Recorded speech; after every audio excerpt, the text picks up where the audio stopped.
大家好，我是老李，今天和大家分享一下如何将照片背景虚化，也就是我们常说的大光圈的效果。现在这张图呢，我已经是加工好的，我们比较一下加工前和加工后的效果。这个是加工之前的，这个是加工之后的，所以背景虚化还是比较明显。我们呢，现在从头开始操作一遍。我先把过去原有的图层删除掉。我们首先要操作的是，先增加一个背景图层。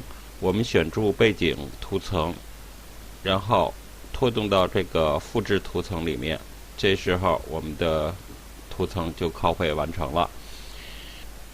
我们选取滤镜中的模糊中的高斯模糊。我们把参数进行调整，半径参数。我选择的大概是10左右吧。这个是根据自己的照片情况进行模糊处理，调整多少合适，还是自己掌握一下。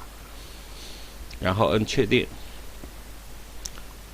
我们选中新拷贝出来的图层，增加一个模板。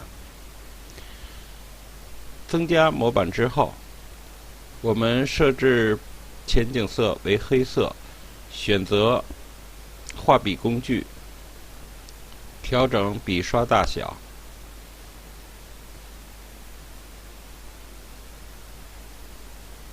模式正常，不透明度100。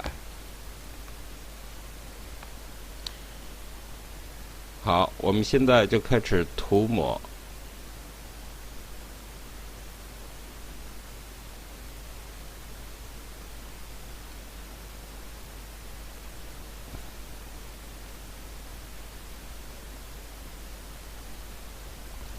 其实呢，涂抹之后的效果并不真实。那我们把笔刷的不透明度再次调整为50%，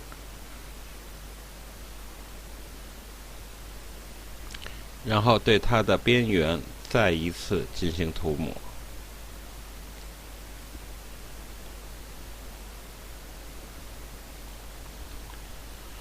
这样，这个效果就完成了。以上就是我给大家介绍的大光圈效果，我们下次再见。